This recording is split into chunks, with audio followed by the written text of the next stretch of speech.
20.02 miles for this last long run of the Houston Marathon training block. Today's workout was a 20-mile run with a 1x half marathon interval at a goal marathon heart rate of 165 beats per minute. And for today, that half marathon interval came in at 1 hour, 30 minutes, and 42 seconds. So feeling really just very surprised about that, feeling really good about it. Now the purpose of today's run, there's a couple of purposes. One is to just get that last long run in, get another 20-miler in. And the other purposes of this run, in addition to getting that 20-miler in, was to test out shoes. I ran in the Hoka Carbon Rocket today, a shoe that I normally don't think normal people can run in for more than half a marathon. I just really have been liking the shoe, and I was thinking that it's something that maybe I think I'm wrong on that, and maybe it is a shoe that people can run a marathon in. The other two main purposes of this run, though, were to get comfortable in discomfort, to embrace the discomfort of marathon pace, marathon effort, to mentally get familiar with what my body's going to feel like when I'm running at these efforts. What I feel like is something that I've really wanted to work on this last month specifically is getting my mind comfortable with what it feels like to be running those paces over longer distances, not just mile repeats or 2-mile repeats, but longer intervals. So this week I've also had a 5-mile interval at marathon heart rate. Last week I had a 9-mile interval at marathon heart rate. And before that, I've been doing longer sets at marathon, either goal pace or goal heart rate. What I'm really trying to do is make sure that I'm very familiar with this idea of this is what marathon effort feels like, so that mentally alarm bells don't start ringing and start letting those ideas creep in, like, uh-oh, you're not going to be able to keep this up for an entire marathon. This feels like it hurts. This hurts more than it should. Like all those kinds of negative thoughts.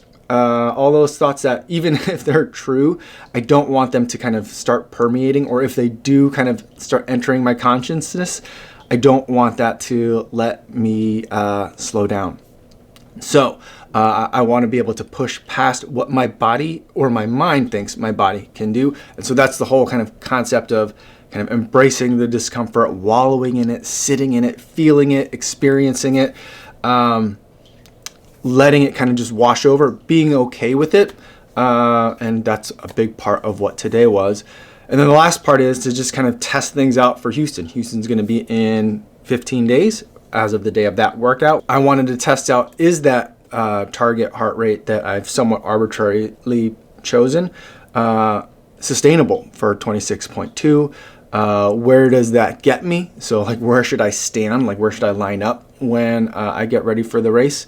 And what's fueling strategy going to be like? So this was like a really big dry run for me in terms of what I'm going to be doing in a couple of weeks.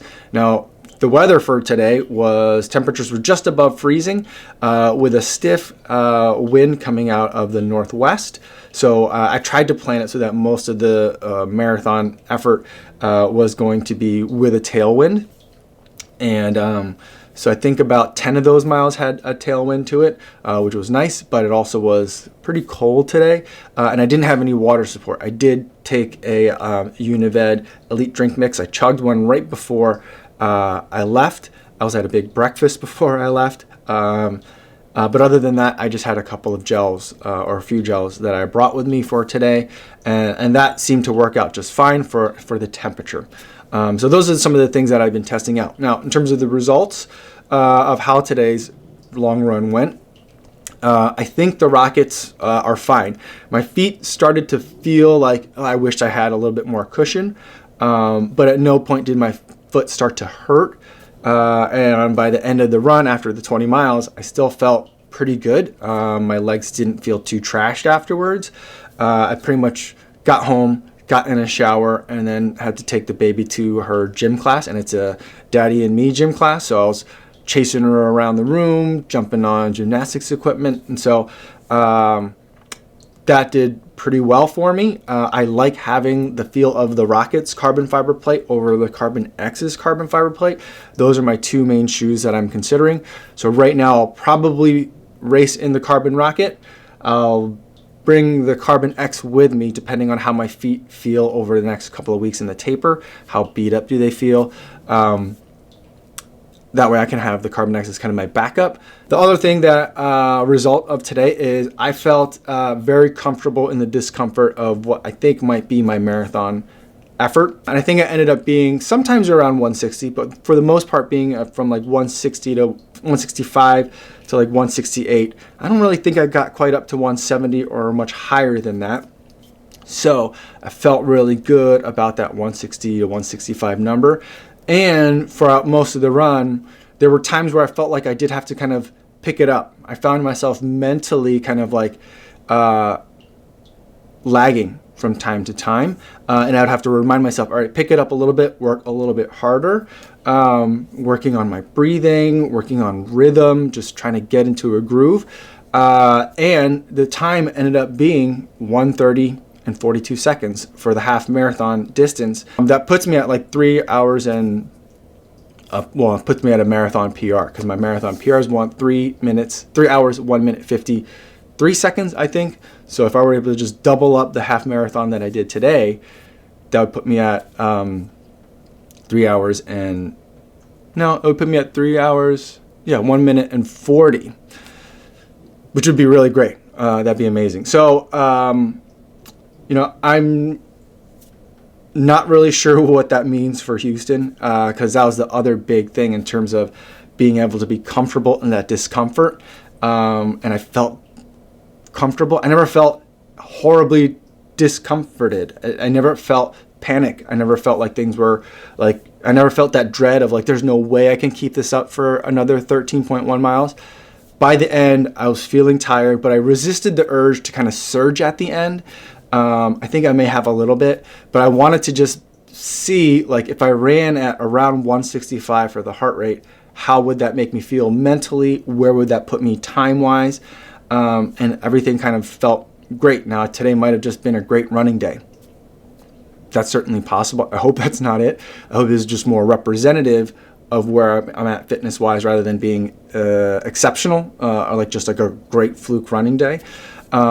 But I felt really good about that.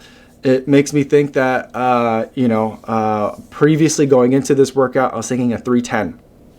That's where I'd line up. If I'm having a great day, maybe I push it, get down towards the 3.5-ish range.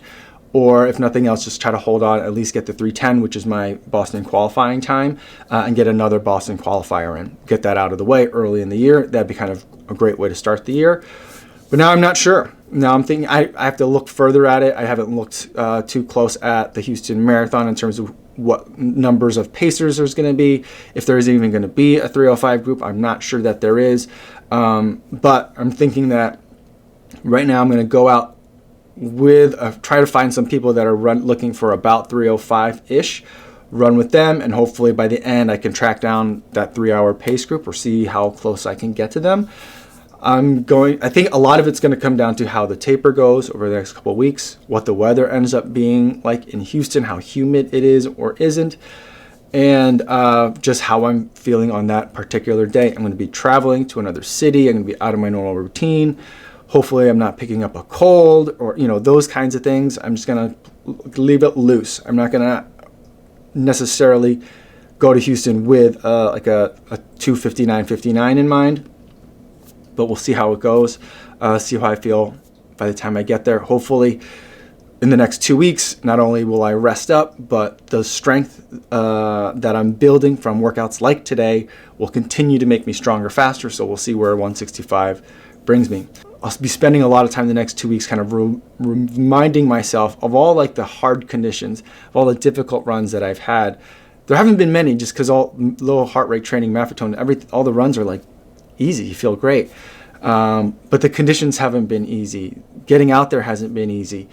Being consistent hasn't been easy. So those are the things that I'm going to just remind myself that I've done all these things so that I can bring that with me. So and I know it inevitably will happen, when all of those negative thoughts start to creep in during the marathon race, I hopefully have a large library to kind of rebut all those assertions from the negative part of my mind that is telling me, hey, you're going to need to slow down because you can't possibly keep this up. You're going to need to slow down because you're hurting. You're going to need to slow down because you can't do this. Like, I'll have lots of counter arguments. That's the whole point. If you have any other questions about this long run or kind of the heart rate number or anything else that I've kind of picked or want to talk about it a little bit more, I'd love to talk to you about it more down in the comments. Before I go, I want to talk about a new charity runner for this week. This week it's Thomas Conibere, who's going to be running the London Marathon and raising money for the Meningitis Research Foundation. This is something that affected him personally. He had Lyme disease as a young child growing up, and so being able to run and raise money for this research foundation means a lot to Thomas. I was very happy to donate $70 to Thomas's fundraising efforts, and I'll post a link in the description in case you'd like to learn more. That's all I have for today, everybody. Thanks so much for making it all the way to the end of the video, and I will see you tomorrow. Yo, what's going on?